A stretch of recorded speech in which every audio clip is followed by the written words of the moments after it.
거기 수도원에 있는 분들처럼 찬양도 하고 싶고 예배도 드리고 싶고 말씀도 배우고 싶고 뭔가 하나님 앞에 헌금도 드리고 싶고, 그런데 드릴 것이 없더랍니다. 그래서 밤새 고민을 하다가 나도 뭔가 하나님 앞에 뭔가를 드릴 수 있는 것이 있어야 되는데, 그러다가 어느 날 고민 끝에 성전에 나왔답니다. 성전에 나왔는데도 자기가 할 수 있는 게 없는 거예요. 뭐 찬송을 제대로 하나, 뭐 성경을 아는 게 있나, 그렇다고 뭐 자기가 가진 것이 있나. 그래서 그가 엎드려 눈물 흘리다가 하나님께 드디어 해낸 것이 하나가 있었다 그럽니다. 그가 가장 잘하는 것 중에 하나가 공을 이렇게 던지는 거였는데, 하나님 앞에 나가서 강대상 앞에서 밤새도록 공을 이렇게 던지고 있었답니다. 거기를 들어왔던 수도사가 이렇게 보더니 그분을 껴안고 축복했다 그럽니다. 그가 하나님께 드릴 수 있는 것은 자기의 재주밖에 없었다는 것입니다. 우리 아이들이 하는 것이 너무나 아름답고 은혜로운데 참 너무 복된 것 같습니다. 다시 한번 박수하고요. 우리 아이들이 장차 우리의 뒤를 이끌어갈 하나님의 위대한 일꾼들이 될 줄로 믿습니다. 시간이 이제 11시 55분인데 이쯤 되면 설교가 조금 이제 시작하면 질려지기 시작하는 시간입니다. 제가 오늘 특별히 부활절이라 설교를 한 2시간 정도 준비했는데, 그럼 중간에 다 나가실까봐 5분만 하겠습니다. 안도의 숨을 쉬시는데, 오늘 말씀의 이야기는 막달라 마리아와 다른 마리아들이 예수님의 무덤가에 찾아갔다가 부활의 주님을 만났다는 사건으로 기록되어 있습니다. 예수님은 부활하셨습니다. 무덤을 깨트리고 무덤을 열고 나와서 부활하셨습니다. 사람은 죽으면 무덤 속에 들어갑니다. 다 무덤이 있습니다. 요즘은 또 납골당이라고 하는 걸 만들어서 거기에 모시기도 하지만, 그런데 우리 주님은 그것조차 없으셨습니다. 무덤에 묻히셨지만, 무덤에 갇혀졌지만 우리 주님은 사흘 만에 부활하셨습니다.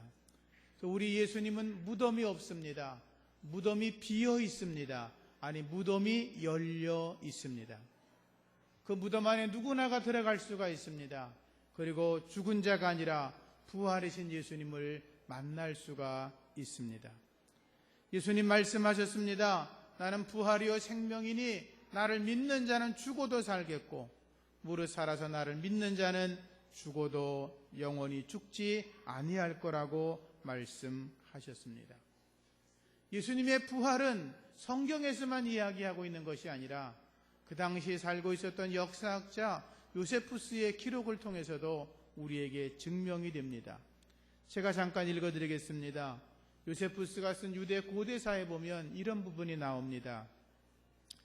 굳이 예수라고 하는 자를 사람이라고 말한다면 예수라고 하는 현자 한 사람이 살았다.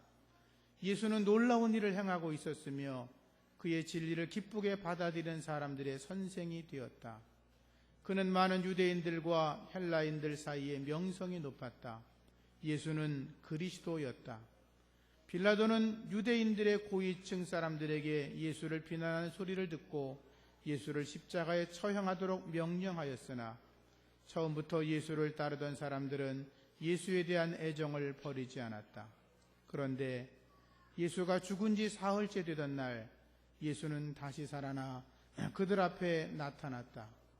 이것은 하나님의 예언자들이 이미 예언하였던 바 예수에 대한 많은 불가사의한 일들 중에 하나였다. 오늘날에도 예수를 따라 이름을 붙인 족속들, 그리스도인이라는 족속들이 사라지지 않고 여전히 남아있다 라고 기록을 하였습니다. 요세푸스는 유대인이었습니다. 그는 유대 역사를 쓰다가 예수라고 하는 인물에 대해서 기록하였는데, 예수는 죽은 것이 분명한데 사흘 만에 살아나는 신비한 일이 일어났다고 그는 기록을 하였습니다. 예수님은 부활하셨습니다. 그 부활의 주님이 여러분들 마음속에 깊숙이 살아계시기를 축복합니다. 예수님은 승리하셨습니다. 예수님의 부활은 죽음에 대한 승리였습니다. 사망아 너의 이기는 것이 어디 있느냐, 사망아 너의 쏘는 것이 어디 있냐고 호통치시면서 우리 주님은 죽음에서 부활하셨습니다. 예수님은 부활하셨습니다. 예수님의 부활은 악한 자들에게서 승리하신 것입니다. 마귀에게서 승리하신 것입니다. 예수를 죽인 자들은 예수를 죽여놓고 다 끝났다고 생각했을 것입니다. 그러나 예수님이 다시 살아나심으로 악한 자들의 모든 거짓된 것이 다 드러나게 되었습니다. 악한 마귀가 했던 모든 사악한 짓들이 다 드러났습니다. 예수님을 죄인으로 몰아붙여 죽였지만 예수님 부활하심으로 예수님은 죄인이 아니라고 하는 것이 만천하에 드러났습니다. 사람들은 예수가 유대인의 왕이라고 하면서 가이사라 시저에게 반역죄를 지은 자라고 몰아붙였지만 예수님은 부활하심으로 예수님은 그러한 죄목이 없다고 하는 걸 드러내셨습니다. 대제사장들은 예수를 죽일 때 신성모독죄라고 하나님을 모독했다고 해서 그를 죽였지만 예수님은 부활하심으로 예수님이 하나님의 아들 메시아 그리스도는 바로 그것은 신성모독한 것이 아니라 예수 그리스도가 참으로 하나님의 아들이시고 메시아고 그리스도이라고 하는 것을 드러내셨다고 하는 것입니다. 우리는 그 예수 그리스도를 믿고 승리할 줄로 믿습니다. 악한 마귀는 예수님의 손과 발에 못을 박았지만 예수님은 악한 사탄의 심장에 창을 꽂으셨습니다. 악한 마귀의 머리를 짓밟아 승리하셨던 것입니다. 예수님은 구원이십니다. 세상에 많은 종교가 있습니다. 많은 신들이 있습니다. 옆에 일본 땅에만 해도 그들의 믿는 신이 1억 6천 개나 된다고 그럽니다. 우리나라에도 수많은 종교가 있습니다. 그러나 종교는 두 가지가 있습니다. 구원을 주는 종교가 있고 구원을 주지 못하는 종교가 있습니다. 천국으로 이끌어가는 종교가 있고 지옥으로 떨어지게 하는 종교가 있습니다. 세상의 모든 종교가 스스로 말하기를 낙원이 있다고 말하고 천국을 보낼 수 있다고 말하고 더 나은 어떠한 세계로 갈 수 있다고 말하지만 모든 건 다 거짓입니다. 오직 예수 그리스도만이 우리를 하나님의 나라 천국으로 인도할 줄로 믿습니다. 왜냐하면 세상의 모든 교주들은 그들이 믿는 모든 것들은 다 사람이었기 때문입니다. 그러나 우리 주 예수 그리스도는 사람이었지만 그분은 하나님이셨습니다. 하나님이 보내신 하나님의 아들이었고 예수 그리스도는 부활하셔서 그리고 승천하셔서 지금도 저와 여러분들에게 성령으로 역사하시고 우리 가슴 속에서 역사하시는 줄로 믿습니다.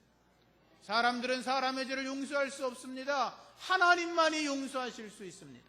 석가모니가, 공자가, 마호메트가, 세상의 많은 교주들이 나름대로 선하게 살고 나름대로 착하게 살고 나름대로 가치 있는 인생을 살아갔지만 그들은 여전히 사람이었고 그들은 여전히 죄인이었습니다. 그러나 예수 그리스도는 죄가 없는 분이셨습니다.